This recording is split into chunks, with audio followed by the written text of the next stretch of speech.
Live from downtown Detroit, Local 4 News at 11 starts now. A jackknife semi crashes through a median, shutting down a freeway. What caused the driver to careen into the concrete barrier? Home sweet home, a local woman caught in the crossfire of a pool party shooting returns to Metro Detroit for the first time since being shot. Traffic stop trouble. An officer attacked by a driver when he's asked to get out of the car. It's a story you'll see only on Local 4 tonight. It didn't take long for things to escalate after that stop. But that officer fought back and used restraint. Jermont Terry live in Taylor with the dash cam video. Jermont? Devin, we've heard it over and over again. There is no such thing as a routine traffic stop. And what this Taylor officer experienced shows just that. He found himself fighting a driver soon after pulling this man over. It's a fight for control. A Taylor police officer scuffles with a man. Sunday afternoon, the officer pulled over a car on Inkster Road off I-94 for making an illegal left turn. You got a license? Yeah. You do have a license? To be honest with you, I don't. I ain't got a license. The officer wants the driver to step out of the car, and right when he tries to cuff him, On your back. punches are thrown and the two are tossed to the ground. At one point, the officer said the man reached for his weapon. Fortunately, the officer was able to retain his weapon, and that did not happen. Look closely. You can see the officer's radio dangling so it's disconnected, preventing him from calling for help. During the foot pursuit, was able to regain radio contact and called for backup. But in the midst of it all, this officer pulled out his weapon only after the man ran away, but he never fired. I give the officer credit for using the restraint, not to fire the weapon. Steve Dolan, a retired DPD assistant chief, stresses even though this officer squared up with the guy, once the suspect, identified as Jonathan Boyd, broke free, that was not enough to pull the trigger. You can shoot a felon who's armed and poses an immediate threat. This guy is just running from the police. So the officer is right, I believe, in not shooting at the individual.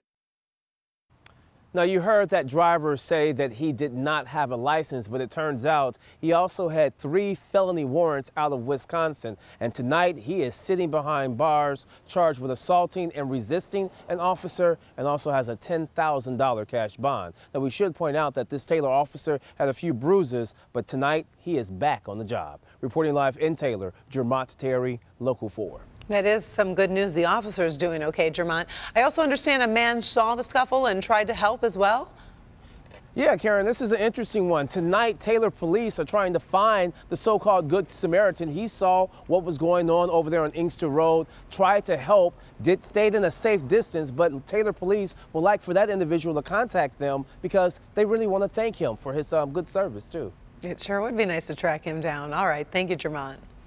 Southbound I-75 at the Lodge is closed tonight after a semi lost control and jackknifed onto a concrete barrier. Tim Pamplin has the night cam on the scene.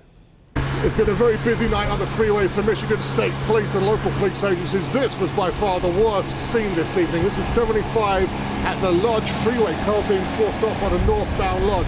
What a scene it was. Roll the tape. There you go. This is when we were Facebook Living earlier this evening.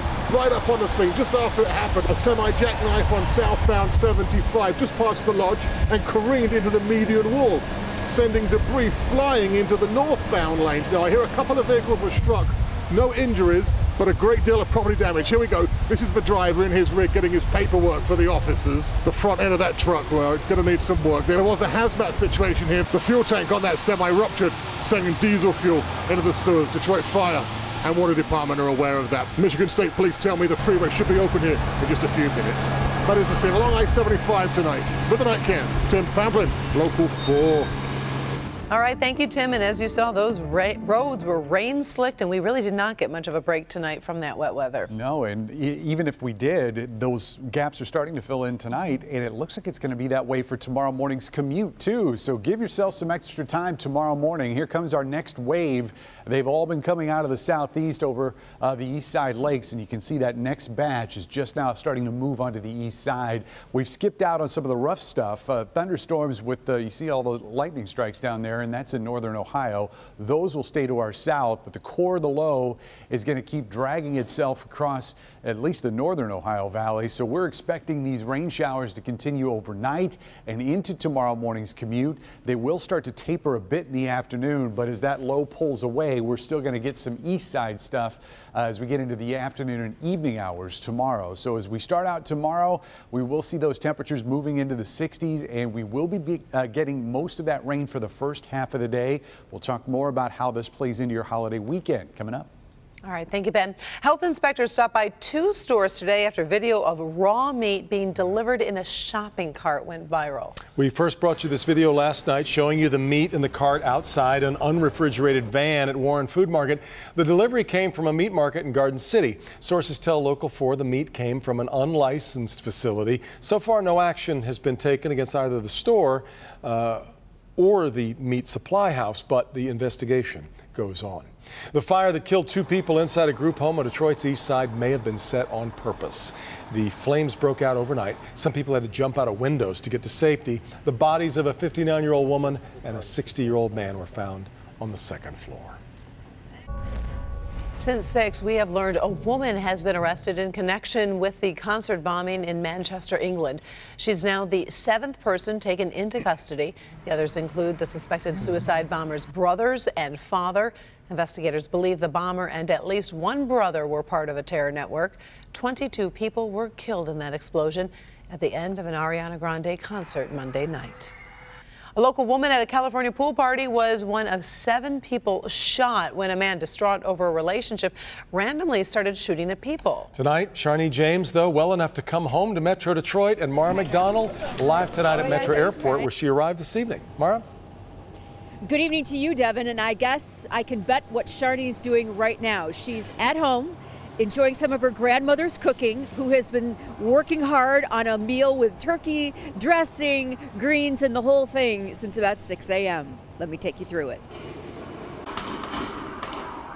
The girls were excited to be at a pool party in swanky La Jolla, never imagining a man angry over the end of a relationship would just start shooting into the crowd. 24-year-old Sharni James was there with her cousin Haley when the bullets started flying. In California, only 2 weeks when she was shot in both calves. Tonight, after weeks in the hospital, she's made it back home. Hey, Sharon! And her family is thrilled. Hi, Grandma. Oh my gosh, are you crying? I love you. She will walk again, but she has a lot of physical therapy in her future. My left leg is fine. My right leg, from the calf down, is from my vein transplant, is kind of numb. Her mother, Stacy, has been living in a recliner in the hospital room with her for the last several weeks. I was fine on the plane. This is overwhelming because it brings back everything, me knowing that I could have lost my daughter. That's my only child. Sharni remembers the shooting. It was unreal, definitely. It didn't seem real. After the fact, it didn't really seem real, like I was going through this. Back here live, so what does she want to do after all those months of rehab are over? She says she wants to go back to California. She loved it there and she wants to pursue her dream of being a fashion stylist. We're live at Metro tonight. I'm Mara McDonald, Local 4. We are hoping for a speedy recovery for her. Thank you, Mara. Well, security screening at Metro Airport is about to get more stressful. Great. My TSA lines will be getting longer. Also, teachers brawl and students get caught in the middle trying to break it up. What started this fight? First, it's been nearly 6 months and there's still no sign of Danielle Stizlicki. We're going to let everybody know that she's still missing and we're not giving up. How her parents are making it through this difficult time even as their hope begins to fade. My special Defenders Report next. Wi-Fi. Gone without a trace. You cannot just vanish off the face of the earth. Danielle Stizlicki disappeared on December 2nd, 2016. Since then, several searches, the collection of evidence, more than $130,000 in rewards have yet to shed light on where she is or what happened to her. Danielle was our potential, the best of us. Couldn't be duplicated by anyone else. Now her parents wait for answers as their hope fades. Our potential. It's been nearly 6 months since Ann and Rich Stizlicki have seen this bright smile in person. Well, tonight they open up like they never have before as they search for justice. This is an escape for Richard and Ann Stizlicki, a quiet walk in their Fowlerville backyard. Here, they try to calm their racing minds and ease their aching hearts as they can't stop thinking about their daughter, 28-year-old Danielle Stizlicki. You cannot just vanish off the face of the earth. Danielle left her Southfield office back in early December, never to be seen again. Evidence has been gathered at this Berkeley house, home to the security guard that used to work in the building Danielle worked. Floorboards, a mattress, and a car, all taken from the home. Farmington Hills police tell me the border of this puzzle is complete, and they're slowly filling in the missing pieces of Danielle's disappearance. But still, no answers for her family. Danielle was our potential, the best of us. Couldn't be duplicated by anyone else. It's terrifying to think that I would even have to go another month waiting to find answers. The wait is excruciating, so Richard and Ann are doing all they can to share Danielle's story. We need to stand strong. We need to come together as a community. That's Ann at a recent Missing in Michigan event. She and Rich come here to share and also to comfort other families who have someone missing. We needed to educate ourselves and be involved and support those people. Missing is the broad category for the many reasons that people go missing. Rich is very active on social media, helping push the hashtag Find Danny campaign, sharing photos of Danny and begging for those who know anything to come forward. Meantime, Ann's car is a moving billboard. It also brings me peace in the morning as I drive that hour and a half to work. That she's with me and that, you know, together we're going to go. We're going to be strong and that we're going to let everybody know that she's still missing and we're not giving up. What's different from early December to May with how you are dealing? This could unfortunately last a long time. So how do you survive it? How do you take and get up every morning? I think the biggest thing is to always be doing something beyond us, because I don't feel we can turn back the clock. We as a community need to come and stand together, and we need to pick our heads up and start paying attention. We need to start being aware of our surroundings and stop the missing in Michigan. Until they get answers, they will always wonder. Ann wrote a poem this past Mother's Day to her daughter, the first without Danielle. In part, it reads, I wish on the stars I see so bright at night, we will find out who did this with all of our might. I wish we could hold you just one more time, and that they didn't have to say you are a victim of a crime. I wish and pray for you each day and hope we find truth before the end of May. We will not give up the search for you. With all my love and hugs to you, Danielle, Olive Juice. The Farmington Hills Police Chief tells me they continue to make good progress and they do have high expectations this case will be solved and justice will be served for Danielle and her family. It's just agonizing. Her heart just breaks when she reads that poem. Yeah, absolutely does. Well, here's what Defender Kevin Dietz is working on for tomorrow night at 11. A young man sending a message to Metro Detroit from behind prison walls. Doesn't discriminate against age, wealth, race, demographics. It affects everyone, and it can happen to you. What put him behind bars for 4.5 years? It's something lots of local kids are doing, and his parents want to warn your family before it's too late. I am just so proud of the man that my son is becoming. Their plan to work as a family to make things right and possibly save lives. The Defenders tomorrow night at 11. I don't think anybody was eating outside tonight. Nope. It was a rainy, rainy night. Staying inside and probably staying inside for much tomorrow, too. It is going to be a wet start, and we're getting a head start on that with the showers that are out there tonight. You can see our next round starting to come in from the south and east in what looks like kind of a backwards move here. We'll show you why this is all circulating around a low out to our south. Most of this is light to moderate, so we're really not anticipating any flooding issues.